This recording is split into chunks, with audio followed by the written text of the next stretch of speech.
Hi, I'm Sandra. Hi, I'm Triffany, and we're friends. Every time we get together, we have these crazy, awesome insights about manifesting, life, synchronicity. And one day I said, it's too bad we didn't record this because somebody out there could have benefited from hearing this. And that's how this began. We never know what we're going to talk about, but when we do and the magic happens, we want to share it with you. Okay, we are now live. Yay! Yay! Oh, so have you been having technical difficulties? Yeah, actually, it's funny because since you asked me, I was fine for like those couple of days, and I Oh told you no. I'd had them like the whole year, but lately I'm fine. And in the last, like 4 or 5 days, everything is slow, things shut down, things jam up, stuff doesn't work. You too, huh? Still? Because this has been You going know on what? for a while. After the supermoon that we just had, things Yeah. calmed down for like a day or two, and I thought, oh, goody, it was the supermoon that was affecting all of this. And then no, it came back again. Like I'm on my second car fob that is starting to act up. And my garage, I feel like it's a 50-50 whether I have to get out of my car to manually close it because it won't close. I have this thing that I was going to try out to assist, that I was trying out for myself in terms of enhancing the meditative state, that I was thinking, oh, how can I incorporate this with my clients? Won't recognize that there's an SD card in it anymore. So all of the programs are inaccessible. And No. it's an expensive piece of equipment that I was trying out here for, helping with enhancing the whole meditative state and hopefully using that with subconscious shifting. And I'm like, okay. What else can you do, right? Like you go in those spurts. What else can you do? I guess I get to practice patience. Well, not only that though, because at first I felt myself going, hey, I'm tired of this, enough. But then I remembered, like when I tell clients who are going through transitions, you don't want to back out of that. Even as uncomfortable as it feels, you don't want to back out of it because then you're putting yourself back at square one and then going to go, well, God, I wish my life was different. So something's shifting in a big way. And I am just going to put up with it because something new and fabulous is on its way and I'm not stopping it. That's right. That's exactly the only way around is through, right? Yep. Oh my gosh, speaking of having to go through it and having like the whole prepping for transition and things are about to change, I got my first like hate mail last Friday. What? I kid you not. And it was brutal. It was harsh. And this man went out of his way specifically to send this. So last winter, I taught a class at CFU. And I think I remember telling you about this guy because during the class, everything I said, every tool I offered, every practice, every mind shift, he fought me on everything. And I thought, well, just stay present, just stay present, just stay present. And then by the end of it, he gave me glowing reviews.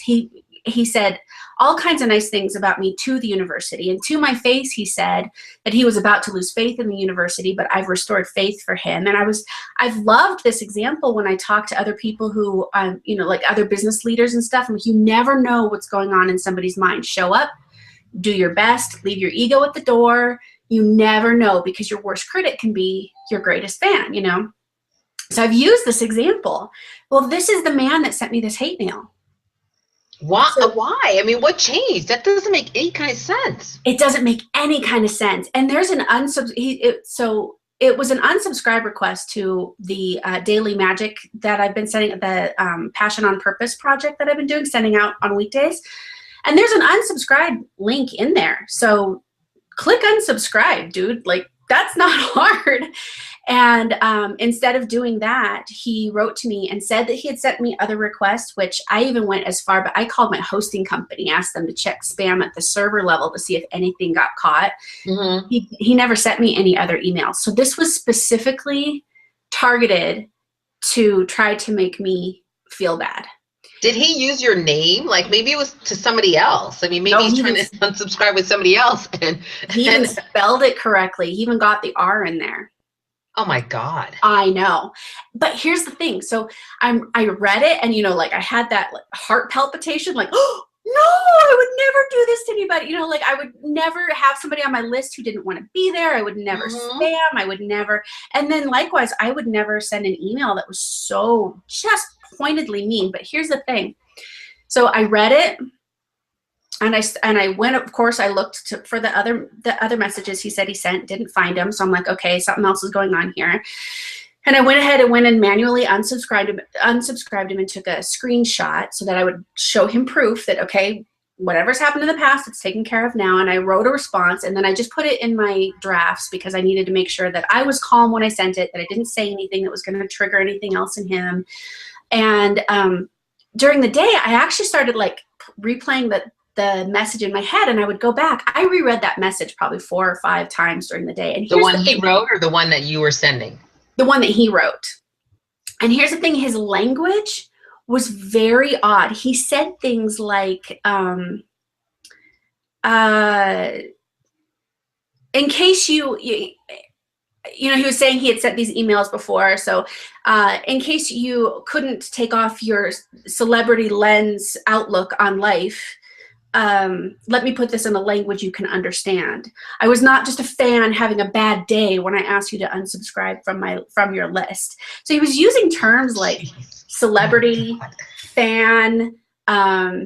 He said something in there like, I took a class and you act like we've got matching tattoos. So there was like this, borderline personality was the first thing that came to my mind. But that aside, the language was really odd. It was almost like this, he has a vision of me that is kind of where I'm trying to get to with my talk show and even things like this and my book. And like, he has a vision of the sort of success that I'm trying to get to.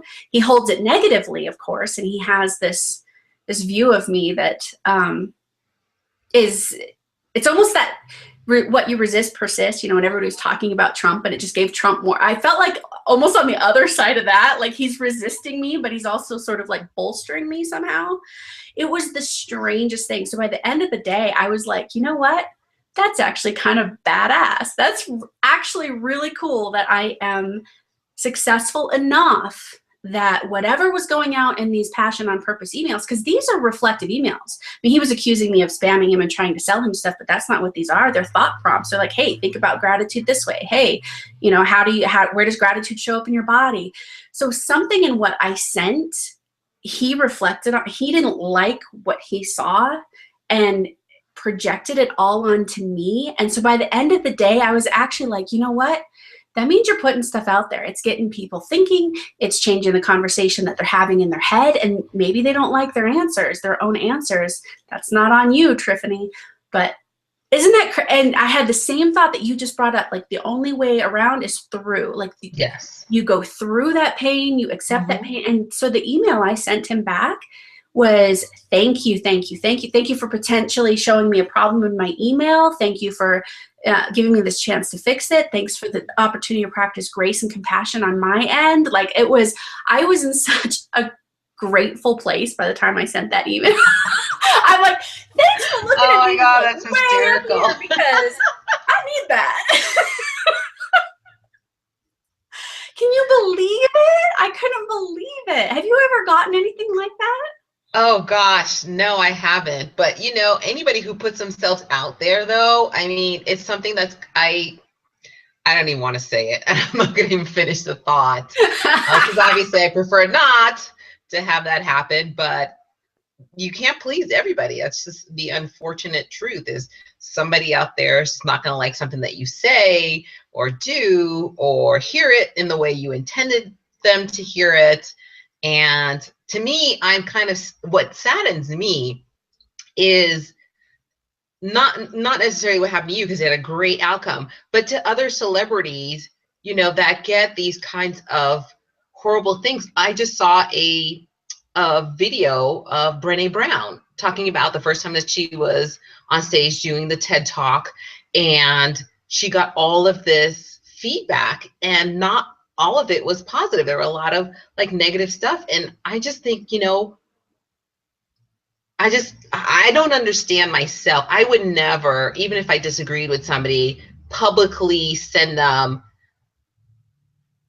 what might be considered hate mail, like, oh, you need to lose 15 pounds, or, get a new haircut, or, whatever. I mean, like, things like that they had said to her. And why bother? Why is it that were these people so upset that they needed to, like, verbally and publicly put her down in that way? I just don't understand that. No, I don't get that either. And in fact, I've talked to my kids about it before, because it started off with YouTube, and then there was Vine, and then there was Instagram, and all these ways that this next generation can bring themselves forward in a creative way, whether it's making videos or telling a story or makeup tutorials or whatever, right? And what was interesting is as these really kids started putting themselves out there in this way, what followed was, yes, there's sort of a fandom, and there's what you're talking about, which is this almost compulsive, almost like they can't help themselves, this compulsive need to come out and tear somebody down. People who aren't creating anything, they're not even trying to build anything, they're not putting themselves out there in any way, and they're out there just lashing out at these people who are brave enough to do it. And absolutely, the good and the bad side of that. I love the quote that Brené uses in her book, and I don't have it memorized, so I'm just paraphrasing, but that the awards and the accolades, they go to the person who's in the ring, who is doing the best that they can. Whether they win or lose, they knew that they did their best. And it doesn't go to the spectator that sits there and judges what they could or couldn't have done differently. It goes to the person that put themselves out there, and even if they lost, they knew they did it while daring greatly. And that was how she came up with the title of her book. I mean, I'm just like, yeah. And doesn't she even in that book at one point say, like, if you're not in the arena, I don't even want to hear from you? Like, nothing, if you're not out here in battling with me, or in the ring, or having your own, I don't want to even hear from you. And I love that, because it's true. And I think that the circumstances of the troll, of the internet troll, or even, this guy, or, whoever's out to try to make you feel less than, the role they play is twofold, right? They can either prevent you from putting yourself out there, or in the process of putting yourself out there, you can get stronger and better at answering to your own truth. It becomes practice at going, okay, so yeah, the accolades are great, but do they really define my truth? Because if the hate doesn't, either can the love, right? Like, that's right. Am I as honest and authentic as I can be, putting myself out there? And I think that's and I think that's what our kids' generation is growing up with, is this call to authenticity that we didn't have. We were told, this is what good looks like, this is what successful looks like. And if you don't match up with that, hide it. Right. And very few people actually managed to get to a certain point where they were globally known, I mean, it was Michael Jackson, it was Madonna. I mean, you had to be, like, totally famous to be globally known. And now it doesn't take that much to be globally known anymore. And that's so, a good point. Our kids are, it's easier for them to be on a platform. And again, you're right. You either accept both the great accolades and the criticisms, in which case you live on a roller coaster. Right. You feel great when you hear something great, you feel horrible when you hear something horrible, or you just go, those are people's opinions, and there's opinion, and then there's fact, and it's wonderful to hear the opinions that are great. It's not so wonderful to hear the opinions that are not so great, but the opinions don't change who you are. Hopefully they don't. Right. And if they do, it's only because they've given you that opportunity to practice your strength, the opportunity to practice to showing up in your truth. If they change you, it's not because of the comment themselves, but how you choose to use those comments, And I think the trick is the temptation is, I think, to use those comments to change your content, to change your message. Oh, well, if that's pissing somebody off, well, then I want to make sure that I massage it a little over here. And that's not where we're headed, I don't think. and evolutionarily almost, you know, even in terms of humanity's evolution, I think we're coming closer and closer to what's here, what's really truly here, and farther away from the pretend game. It's like that quote, again, paraphrasing, right? In your 20s, you care what everybody thinks. In your 30s, you care what you think. In your 40s, you realize nobody was thinking about you at all, or something like that. I love it. I love it. Yeah. As you move on, you're like, this isn't even really about me to anybody else except to me. And walking in that truth is tricky business. But yeah, well, I think that's why I like Chelsea so much. You know, is that she just doesn't care. She doesn't care. You know, I mean, I take that back. It's not that she doesn't care. She cares a lot, but she doesn't care in the sense that she is going to put herself out there and doesn't care about, you know, your opinion influencing what she does. Yeah. Yeah.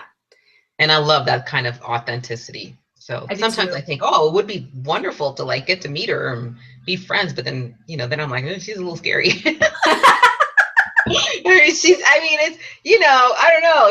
I'm like, oh, I don't know if I can take that much honesty in my life. Or maybe I could. I don't know. I'm starting to ramble now. Anyway. Can we sugarcoat things just a tad, please? Deliver it gently. I know. I think I would rather have I used to have a gay man who was I was really close friends with. I don't have any in my life right now, but I think I would love that. Cause you know, I would love somebody to be like, girl, here's what you need to do with your makeup, or, you know, this hairstyle would be so good on you. You know, I mean, sometimes people have a better idea of, you know, what looks good on you than you do. Like this color, for instance, I never wore this color until I had a friend of mine who was like, that color looks really good on you. And I'm like, it does? I always stayed away from pastels. And so now I'm just like, oh, let me try it out. And then of course people will be like, wow, that color looks really good on you. And I'm like, it's a color I never would have picked for myself. Uh-huh. We're not objective observers of ourselves in any way, shape, or form, are we? No. Not even a little bit. And it's crazy to me because you think you look at yourself in the mirror every single day. You see, you know what you're comfortable in, you know what you're used to wearing, but you think if you put on a top like this, you look in the mirror, and go, hey, that looks good on me. And just because it's not familiar in your eyes, no. I bold colors, because you look amazing in jewel tones and pastels. You wouldn't be the first thought, but you look great. And the blue with the gold in your undertones. But thank you. Yes, you're gorgeous, though. You know, I think you're gorgeous. Aw, thank you. Well, considering I did not grow up hearing these words, I heard quite the opposite. You know, it's I don't normally think that when I look in the mirror. So thank you for that. Yes, you're very welcome. You didn't grow up hearing nice things about your parents? No, not at all. Not at all. I didn't know that. Yeah, so I figured, well, shoot, I better be smart because I don't have anything else going for me. Oh, no! Well, and now you're both. So, you know, and you see both in yourself, and that's what's important, I guess. Thank you. But I think you brought up a good point about blind spots, you know? So we all have blind spots, and the best thing you can do is to have a really good friend or professional who can point out those blind spots and help you get over those, right? Yeah. I mean, professionally, we see a lot of blind spots every day, and we're helping people work through, you know, you say you want this, but do you realize that the way you're talking or the way you're acting is pushing those things away from you and keeping you in a state of, I want this in my life. Yeah, in the state of wanting, in the state of lack, right? And that mindset of it's not here yet, I don't have it. Or in that same vein, how many people do you see, they got what they wanted, but because it didn't show up in the way they thought it would, they're not happy with it. Mm-hmm. Absolutely. Yeah. We need those honest and compassionate reflections in our lives. And without them, you know, I mean, we can get there. It's just a lot harder without that partner by your side. That's for sure. Yeah, I'm starting to practice now paying extra attention to my feelings and really kind of not allowing the wanting feelings to take up space. And it's my little experiment to see what happens. Because I did it in one area of my life a couple of years ago, and I didn't realize its connection to how things are now, which are extremely well. And so I'm like, something made me remember that. And I'm going, let's do an experiment and see if this would work in other areas of my life. So now I'm like, what would happen if I didn't allow myself to want anything? Which is kind of interesting. Did I ever tell you about the book, The Surrender Experiment by Michael Singer? No, I don't think so. That is an amazing book. That's one of my top two. If people ask me like what books I would recommend, those are one of my top two. Like I even have them listed on my website, because I'm like, if you read nothing else in your life, these two books could change your life.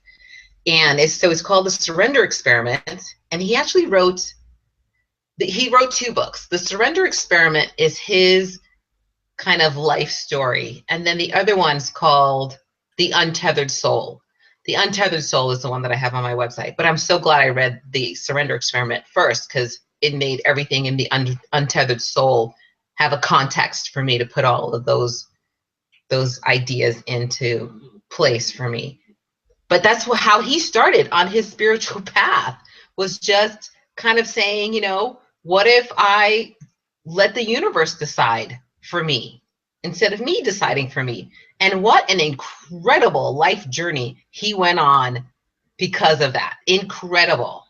And so I'm doing something similar to that, but not so much letting the universe choose for me, because I'm too much of a control freak to let that happen. I love it. But more of, that energy. That energy is creative energy. And so I'm going to stop that creative energy from going out, and let's see what happens. So I'm doing this as a 30-day thing, and I'm really interested in seeing what happens afterwards. So I love it. Are you blogging about it? Are you keeping track so you can tell people how this goes? I don't blog. I wish I could. I mean, I wish I could, but I can't seem to regulate my life that much. It just seems like, even like Duolingo with the, doing the Spanish, right? I'm like, I get on a track and then something happens to throw me off, either, like it's a holiday, or, I'm late in picking up the kids because they have something going on, or I have something going on. And so any break in the routine, all of a sudden and this might go along with all the electronical stuff, because that never used to be me. I used to have keep all the balls in the air. And now I just feel like one thing is not in a regular routine and all the balls come crashing down. It's true. We rely on routine heavily. It's true. I hope you're taking notes or something about what that would make a really good article or a video or something. People are going to want to know how that turned out, because I think that's really powerful. I mean, gosh, for what, like a year and a half, my message and my meditations and my dreams, everything that every time I tuned in, and got in alignment, my message was constantly trust and surrender, trust and surrender. And so I feel like my practice for the last year and a half, almost 2 years now, has been just that act of surrender. And it's really uncomfortable at first. And I didn't document. I just did it. I tune in, I listen, and I do the thing I'm told to do. And that's how I live my life. So I didn't document it. I didn't talk about what that felt like, so that when I try to illustrate that for other people, I don't have a body of work that says, here's what you can expect. So when did you start this? I started this a couple of days ago. Keep track.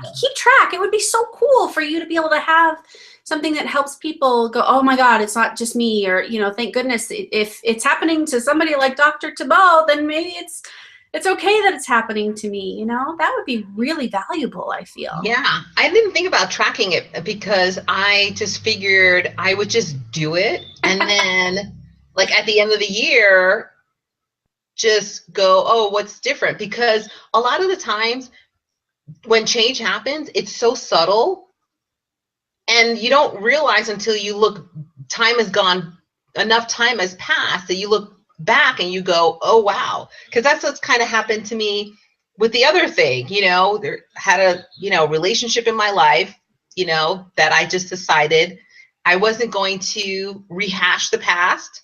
I'm just going to let it go and be very neutrally, emotionally neutral about it. And that relationship is better than it's ever has been. And it's only in looking back that I go, if you had told me a year ago my relationship with this person would be like this, I would have said, no way, that would be a miracle. And so it's, people don't, I didn't think of this as being a miracle until I looked back and said, if you had told me this is the way it would be like, it would be a miracle. Like, it, you know, I didn't feel like a miracle because people think of miracles as like, whoa, this huge thing just happened to me all of a sudden, instead of this gradual shift in your life that you don't even realize that it's happening until it gets to a significantly awareness, conscious level point that you go, oh my gosh, this is totally different. Yeah. My life is totally different. So, Yeah. you know, now that we're on this platform, I mean, it would be, people need to know that, you know, shifts happen subtly. Shifts happen. Shifts happen. Child. Yes, they happen subtly. They happen so subtly, and I'm grateful that I was able to connect this shift to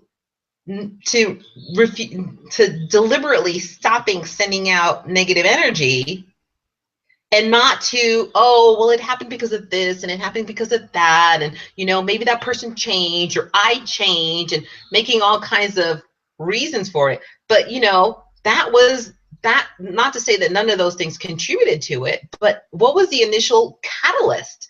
What was the catalyst that created this chain reaction that ended up where I'm in now? That was it. And so I think I had that awareness a couple of days ago, and then decided, what else is possible? Yeah, absolutely. Well, I think what you're talking about is super important, because a lot of times, yes, miracles aren't that big. I mean, they can be the big obvious, you know, miracle healing in the body or whatever else changes, but more often than not, the miracle's happening within. The miracle is happening with a perspective shift. And that's one of the values I know of working with you and doing a lot of the subconscious work that you've done, is that I have this distinct gap, which is actually kind of funny because now I'm charged with the responsibility of filling it, right? When life hasn't changed, my circumstances haven't changed. So when certain opportunities are there to trigger old hurtful stories about men, about money, about opportunity, about stuff, about being, you know, doing my business by myself, or whatever those hurtful stories were, I find myself in these circumstances now where I'm like, oh, no, there's nothing there. There's no story there. Okay, so I get to fill it now. And that consciousness of having whatever that first shift is, you know, the subconscious work with you, or the Course in Miracles that we're doing, or just that conscious decision to go, okay, this isn't mine, universe, God, whatever, take care of this. Whatever that request was, whatever we said we wanted healed and out of here, that is the initial piece. And then however long it takes is however long it takes. And part of that miracle is the conscious attention to noticing that gap, noticing that improved relationship, noticing that hole where there used to be a story, and then consciously replacing it with something really empowering. So for you, that's for you for recognizing that and not going back to your old pattern of behavior of recognizing there's a gap and going, okay, now I'm consciously going to do something different. Oh, thank you. Because that's the muscle memory, right? Like that's the habit. Oh, right. This is where I get angry at men. Oh, insert old story. Nope, not doing it anymore. Thank you. Thank you for acknowledging that. I appreciate it. Well, and good for you too. It would have been so easy for you in this relationship to just go, yeah, well, it's temporary, or yeah, well, he must want something, or yeah, well, and you didn't do that either. I think That's the benefit of just saying, I asked for something, shifts happened. I'm such a child thinking that's so funny. I allow those shifts to happen, and then I get to choose, right? Like so that's not, I'm just letting whatever happen. It's a specific request. You're allowing things to happen, and then you're getting intentional again in a whole new direction. I think that's super powerful. Yeah. Good for you. Thank you. And maybe we need to talk a little bit more about miracles, and the different ways that miracles show up. Ooh, that's a really good idea, because we have a cultural perception about what a miracle looks like. Yes. And I've always, well, not always, but for years, I've said, so many bad things happen to people. They get into car accidents, or they get diagnosed with something, or, they get handed, divorce paperwork or something like that those are like such huge shifts in people's lives. Like, people can like point out, like, this is this traumatic moment in my life, and it comes in all shapes and sizes. Like, parents said something, when you were a kid, or a friend, didn't invite you to something when you were little, all these things. And why isn't there more opposite situations? Why isn't it balanced, where people are like, oh my God, of course, people get married, there's those proposals, and those are surprising and stuff like, but what about other things, like, oh my God, somebody handed me keys to a new car. I think those things do happen. I think they are available to us. I think most of the time we're not in the habit of noticing them. It's almost that no news is good news kind of thing. So if we're not deliberately and consciously celebrating that good news as a miracle, like we got the thing we wanted. I mean, I worked with a client once where she was so unhappy in her marriage. And she said, I've got to find a way to say goodbye to this marriage. I've got to find a way to say goodbye to this marriage. And we're working through some things. And then her husband served her divorce papers. Well, then she was pissed, because it didn't happen in the way that she wanted it to happen. She wanted to be the one who instigated the divorce. And yet here she got a miracle. She got the thing she wanted. Everything ended up being amicable and beautiful. It actually worked out really, really well for everybody. Painful, of course, but as well as any divorce can go. Mm-hmm. But I don't think that first reaction, that visceral reaction was, this didn't happen the way I thought it would, or the way I thought it should. So I don't know how to celebrate that as a miracle. And I think part of our job as, sparks living in a human existence is finding those miracles. I don't care how small they are, celebrating them, owning them. And then we start getting those bigger and bigger miracles. Then we start getting, I got one this last spring, free appliances, right? Yes, that's right. Yeah. So I think the more you glom onto miracles at any size, the more you get the miracles that come. Look at my hate email. Mm-hmm. That's actually a really positive thing. That is actually a gift. It is a miracle that somebody sees me at a status that I don't yet see myself. I love that. Miracle at any size.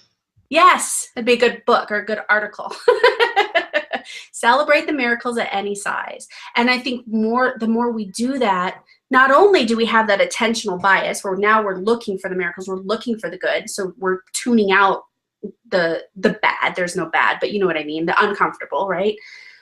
But we're creating that energetic momentum to have the next one be bigger, because now we're prepared for it. We know what to do with it when it comes. We're not shocked by it when it has an ugly face, but it's all beauty behind it, right?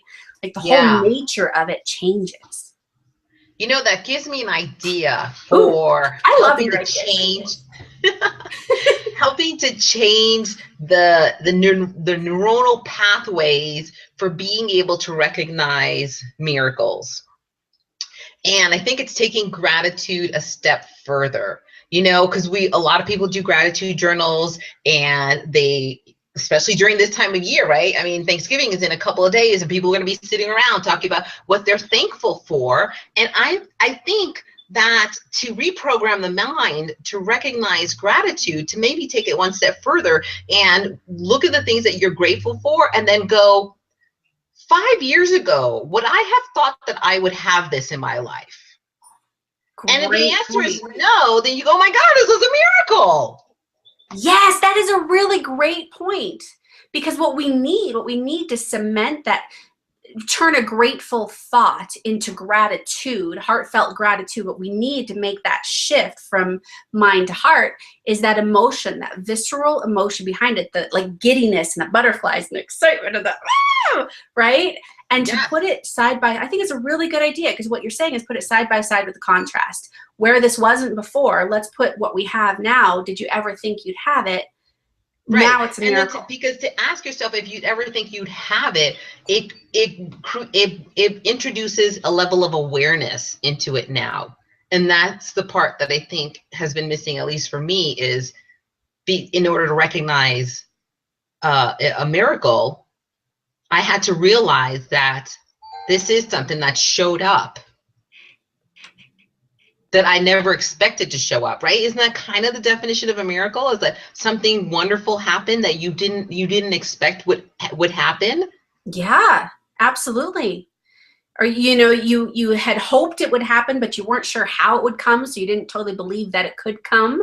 And then something, just because you've asked for it and just because you put one foot in front of the other, you know, you created a path toward it, not even knowing that it was possible. I love that. Yeah, I love that. I think that's great. Yeah, I'm going to start doing that. Yeah. You know? Heck yeah.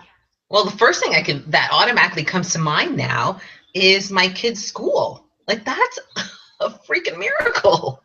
Honestly, the school itself, and then your ability to be, you know, within driving distance and be able to attend financially and be able to have kids who, you know, enjoy the environment there and have friends and a community, all of those things. Uh-oh, do you have a bug?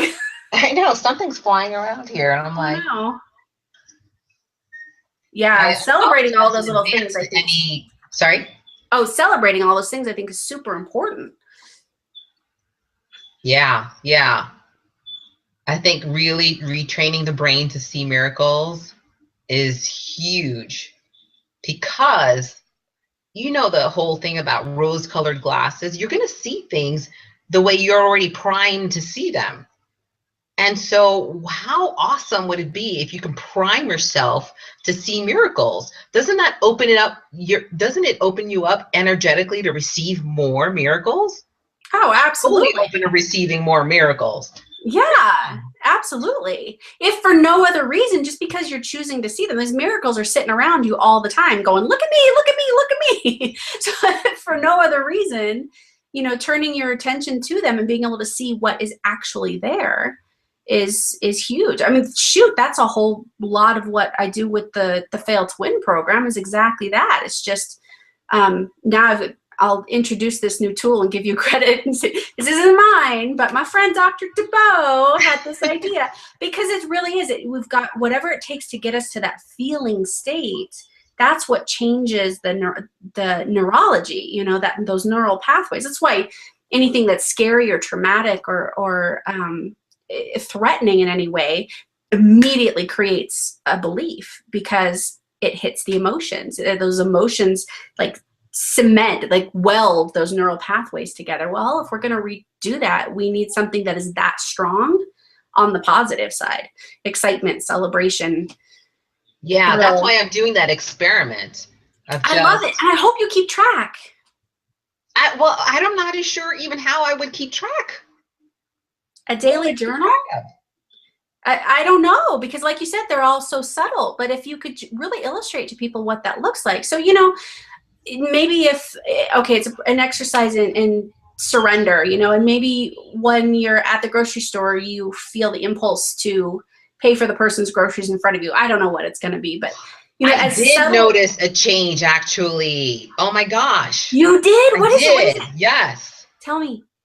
And the change is, this morning I was at my kickboxing class, and one of the women there that I'm friends with is Kickboxer of the Month. And I totally, genuinely felt happy for her, with absolutely no, and then I realized that I was like, I didn't even have the thought of, which I would have had before, of, I wish that was me. When am I going to get to be Kickboxer of the Month? I was just like, no, I don't care if I'm ever Kickboxer of the Month. I'm happy that she is. How cool is that for her? That's awesome. That is really cool. And because you've noticed that and you can document that, you can show people what that subtle feeling is, what that subtle difference is when something that used to be there isn't, or something is now there that didn't used to be. People need to see that, I feel, because they don't understand. Without that practice of being conscious to their life experience, without that constant reflection, and you and I are so good about processing this out loud and creating the space to even have the conversation that goes, oh my gosh, no, this did happen, right? If people don't know what that looks like, then they're so easy. They so easily just pass off whatever that experience was. You know, it would have been so easy to not even notice. But if they have your article, your journal, or whatever it is you're doing that says, okay, here's my experiment and here are the results, then they can go, oh, that little stuff matters. That's the little pebble that you add on top of the previous pebble that you add on that builds something really, really big. I hope you keep track. Please keep track. This would be so great. I will make a commitment to write a Facebook post about this experiment, and then hopefully at least every other day I will post a little update on this experiment. Yay! And this is more practice of putting yourself out there too, which I know was part of our very first conversation too. So yes. Good. And then remember that you've got that to share with people. You can even tell people, you know, when they're like, I want to make a change, I just don't know what that looks like. Go, hey, it happened subtly. Check out what happened with me when I made a change, you know? Yeah. Oh, I'm excited. I'm excited to see what comes of it. You never know. Me too. I'm very excited, because if it worked with that area, you know, that one area of my life, you know, I'm sure it's going to work with this area. It's just a matter of like how, because this time I'm making it globally. Last time I was intentionally like, we're not going to think about this person at all anymore. Yeah. And look what happened now. It's better than I could ever have imagined. And that's a true miracle. So now it's just a global. I am not going to allow the energy of want and in any of its forms, longing, for at least 30 days and see what happens. I love it. Well, at one of our lunches, you had word replacements for that. What was it? Instead of manifest, you said actualize, and instead of want, it was choose. I love it. And so, it's amazing how often we use that word want. I mean, I hear it come out of my mouth and I go, and you have to really pay attention. Like now I've started paying attention. Like, how often have I been saying that, you know, out loud in my head? And it's a totally different way of thinking to eliminate that word and try to convey the same meaning using the word choose. It really is a complete realignment of your entire system to do that. And I think there's something energetically actualizing about that. Absolutely. I mean, how many times have we talked about word choice? We just never really talked about the word want. You know, I've got a whole PDF that I share with people that is, you know, instead of have to, want to, instead of need to, get to, instead of should, could, instead of if, how. Like when you start changing those simple words, the language changes, so the intent changes. And once that intent changes, all of your energy and attention moves over to possibility instead of obligation. I mean, shoot, I had that happen with a guy one time. It was a consult. It was back when I was doing free consults, and 20 minutes I was on the phone with the guy, and I was just asking him what kinds of problems he loves to solve professionally. He's miserable in his job. That was the whole reason he called me. He's miserable in his job. And I asked him, well, what kind of problems do you love to solve? And he gave me a list. And I said, well, what kind of problems are you solving now in your job? And he gave me a list, and he goes, oh, I actually have the job I want. My God, what an amazing revelation for him. Right? He had just gotten into this cultural, habitual, gotta go to work, life is hard, and then once he brought that attention to what was actually in front of him, he could change his mindset about it and go, I actually have this. So his whole language, boom, like that, changed about, I want to go to work, I get to go to work, I can solve these problems instead of should solve these problems. You know, like it's Language matters. And I love that turn. I'm going to add that to my list that I have. I think that's a great, going from want to choose. That's a great post-it to put on like a bathroom mirror. Language matters. Matters. Right? Yeah. It'd be a good t-shirt. Yeah. That's good. Well, I'm excited for you. I can't wait to see what comes of this. I know. I should write it down. Language matters. All of this. All of this. You know, I'm constantly telling people there's a huge difference between having something behind your eyes and having it in front of your eyes. And I am going to practice what I preach. So I love it. language matters. And I have committed to documenting on Facebook. It's a big commitment. My experiment. Well, that's why I'm saying it, because then I know that I will stick to it, as opposed to just making this half-ass promise to myself. This is why we need each other. This is why we're all in this together. Is this inherent accountability to humanity and each other? Exactly. All right. Are you going to do any of this with me? I feel like I'll absolutely change the word choice. I feel like that trust surrender thing, that surrender, like, remember I got into that phase where I just said yes to everything that came my way. I'm still doing that. Somebody says something, I'm like, okay, I'll try it. They give me a book. Okay, I'll read. I mean, I'm a sucker for a good book, so I've always done that one. But you know, how many things have I said yes to that didn't make sense at the time that have paid off in spades just because I was willing to take what is. So yes, I mean, I'm absolutely willing to re-up my commitment to that. But that's what I was saying. I feel like I missed the opportunity to do it real time, because those shifts, I wish I would have, because then I could have pointed people who are like, it's not enough, it's not fast enough, it's not big enough, it's not whatever enough, and point them to go, you know, look, it's that way for all of us, especially in the beginning of, you know, surrender and just allowing. It's hard. It goes against everything we've been taught culturally. It goes against our survival instincts. It goes against everything in us that says we should have control. We do have control. We're better when we're in control, you know, all of those things. And it's a constant renewal. So sure, I'll re-up my my promise to live in surrender. You bet. Yeah, it's a much better way to live. I mean, can you imagine if you constantly saw miracles in your life? I love it. I know I'm missing some, even having turned my attention. I know that I'm missing some. You know, it's yeah. And that's really, in all honesty, it is more the truth than the other reality we've told ourselves, that life is hard, that there's lack, that there's never enough, that people are mean, that whatever, you know. It is actually more true that we live in this existence of co-creation and collaboration and corroboration, and because we're human and we're limited, it doesn't mean we always get it right out of the gate, or we get it comfortable right out of the gate. You know, a lot of what is perfect about our lives is painful, but that doesn't make it any less of a miracle. That's everything. That is my why in my business and in my life, is if we can redefine failure, if we can redefine hard, if we can redefine crappy, you know, and just say it's all good. It's just some of it feels better than others.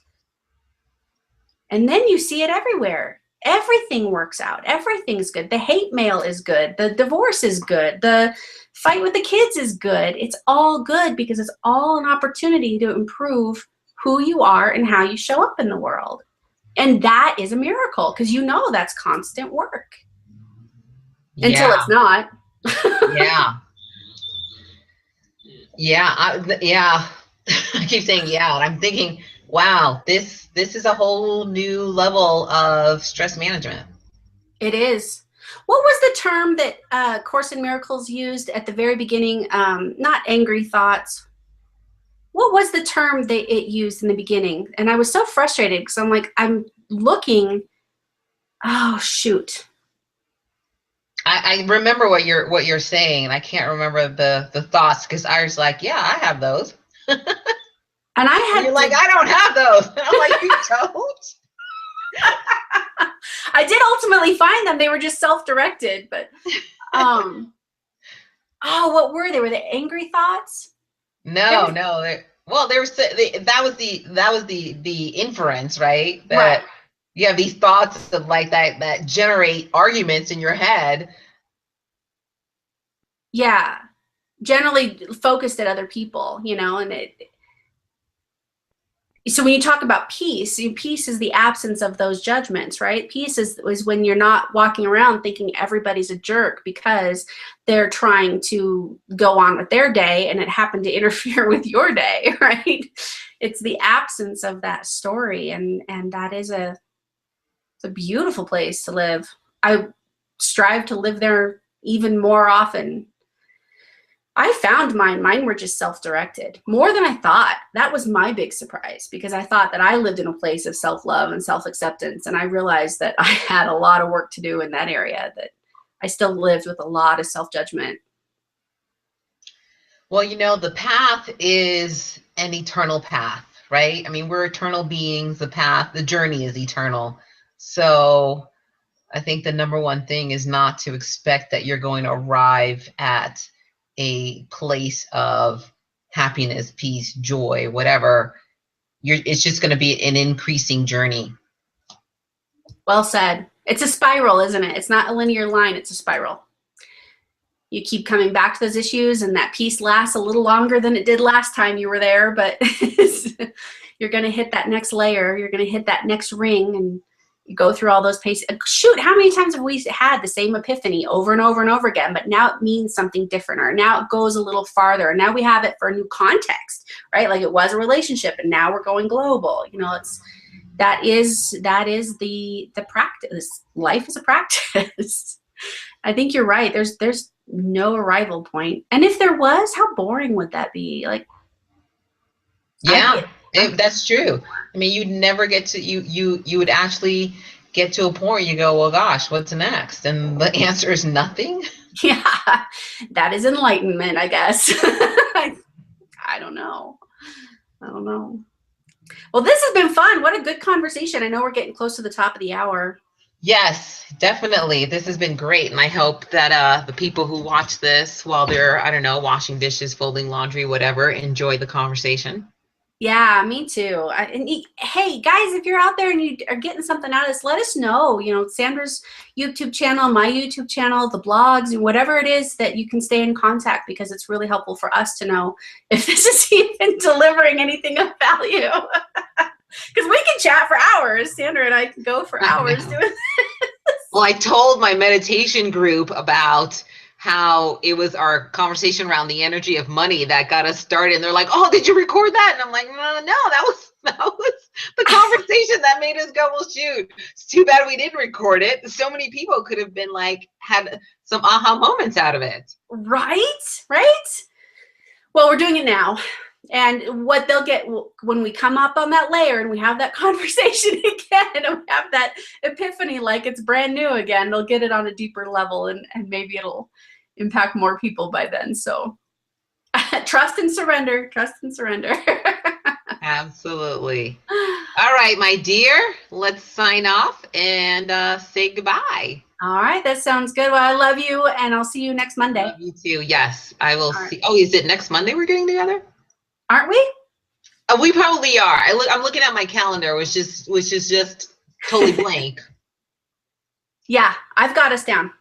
Okay, cool. Okay. Yay. All right, cool. All right, my dear. Love you. Bye. Love you too.